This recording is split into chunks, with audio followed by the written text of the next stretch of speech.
Assalamualaikum warahmatullahi wabarakatuh. Selamat pagi anak-anak. Selamat Selamat pagi, pagi, Ibu. Ibu. Gimana kabarnya hari ini? Alhamdulillah luar biasa, Allahu Akbar. Alhamdulillah sehat ya dan juga semangat untuk belajar hari ini. Nah, sebelum memulai pembelajaran, silahkan untuk KM memimpin doa terlebih dahulu agar pembelajaran kita hari ini dapat berjalan dengan lancar. Berdoa dalam hati dimulai. Selesai. Baik, Ibu akan absen terlebih dahulu ya untuk hari ini. Rima, Hadir, Bu. Meisha, Hadir, Bu. Vira, Hadir, Bu. Wiska, Hadir, Bu. Desi, Hadir, Bu. Syifa. Hadir, Bu. Alhamdulillah hadir semua ya. Semoga kita semua senantiasa diberikan kesehatan agar dapat melaksanakan pembelajaran. Nah, pada pertemuan sebelumnya, Ibu sudah menjelaskan ya sekilas mengenai klasifikasi spermatopita. Jadi, spermatopita itu dibagi menjadi dua, yaitu ada Angiospermae dan Gymnospermae. Coba Ibu ingin tanya, apakah ada yang masih ingat apa yang dimaksud dengan Gymnospermae? Gimnospermae merupakan tumbuhan dengan biji terbuka. Iya betul, jadi Gymnospermae itu merupakan kelompok tumbuhan yang mempunyai biji terbuka ya. Jadi bijinya itu tidak diselimuti oleh si daging buahnya. Nah sekarang coba kalian perhatikan tumbuhan yang ada di depan.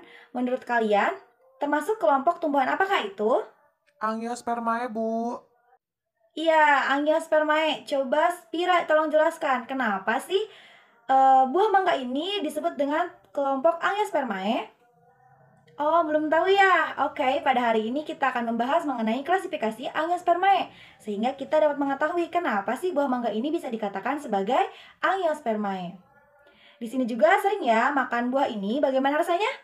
Masam, dan apa sih manfaat dari mengkonsumsi buah mangga ini? Sebagai sumber vitamin C, Bu. Betul ya, jadi setiap yang telah Allah ciptakan di dunia ini itu memiliki manfaat. Salah satunya tumbuhan itu memiliki peran yang penting bagi makhluk hidup. Selain sebagai sumber vitamin, sebagai sumber makanan juga tidak kalah penting yaitu sebagai penghasil oksigen. Nah, terkait peran tumbuhan, Allah pun sudah berfirman dalam Quran Surat Abasa ayat 24-32. Coba apakah ada yang membacakan surat ini? Desi, Ibu. Iya, silakan Desi.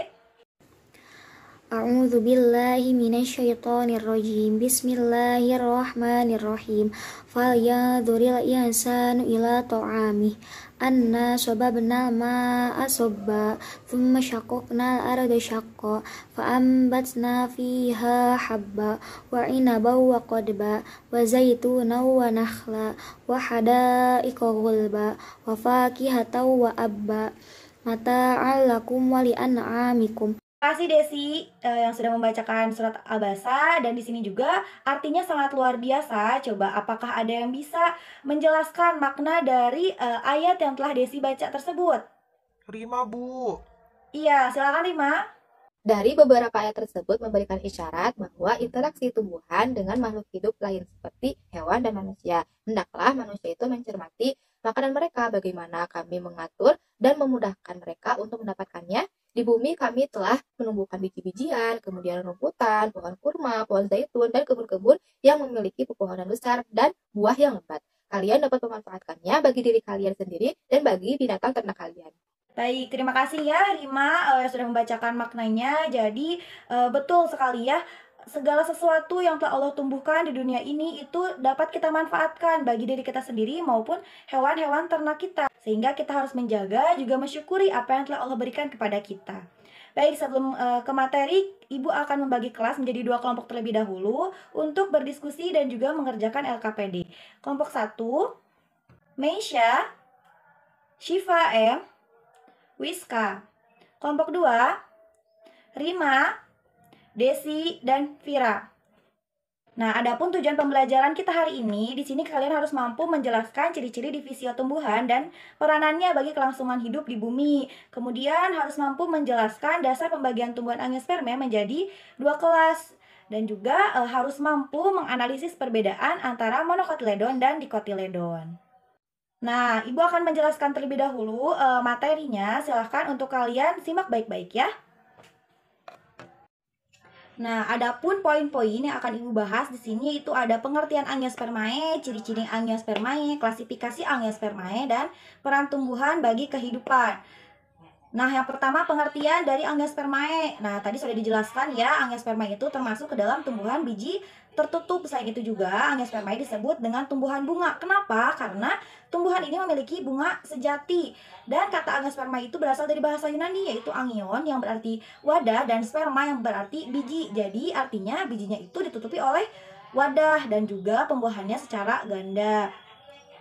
Adapun klasifikasi angiospermae itu dibagi menjadi dua kelas. Yang pertama ada monocotyledon dan juga ada dicotyledon. Nah, monocotyledon itu memiliki ciri-ciri yaitu berbiji tunggal, sistem akarnya serabut, batangnya besar dan tidak bercabang. Kemudian daunnya tunggal berpelepah dan bertulang sejajar, bagian bunganya berkelipatan 3. Akar dan batangnya tidak berkambium sehingga tidak dapat tumbuh membesar. Kemudian xilem dan filmnya tersebar. Contoh kelas monocotyledon itu diantaranya ada Oryza sativa dan juga ada Zemays. Sedangkan kelas dicotyledon itu memiliki ciri-ciri berkeping 2, memiliki akar tunggang, batangnya berkerucut panjang, bercabang dan juga berkambium. Daunnya tunggal atau majemuk dengan tulang daun menyirip atau menjari. Bagian bunganya kelipatan 2, 4, dan 5. Contoh kelas dicotyledon itu adalah Mangifera indiva atau manggah ya yang tadi Ibu perlihatkan, kemudian ada Manihot utilissima dan lain-lain. Nah, apakah ada yang mau ditanyakan terlebih dahulu? Rima izin bertanya, Bu. Iya, silakan Rima. Apa yang dimaksud dengan pembuahan ganda? Nah, apakah ada yang bisa menjawabnya? Vira, Bu. Jadi Iya, Vira, pembuahan ganda silakan. itu prosesnya dilakukan secara 2 kali. Nah, betul Pira. Jadi, pembuahan ganda itu karena disebutnya ganda, maka prosesnya itu terjadi secara 2 kali. Nah, untuk pertanyaan yang 5 ini akan Ibu jelaskan pada slide selanjutnya. Nah, seperti yang Vira katakan bahwa pembuahan ganda itu terjadi karena 2 kali pembuahan, yang mana ada proses peluburan inti generatif 1 dengan ovum dan hasilnya akan membentuk zigot yang akan berkembang menjadi embrio, dan juga peleburan inti generatif 2 dengan inti kandung lembaga sekunder untuk membentuk endosperma atau cadangan makanan. Adapun peran tumbuhan dalam kehidupan kita yaitu sebagai produsen dalam ekosistem, mengendalikan siklus, pencegah terjadinya banjir, tanah longsor, dan manfaat lainnya seperti sebagai nilai konsumtif, nilai produktif, dan nilai non-produktif.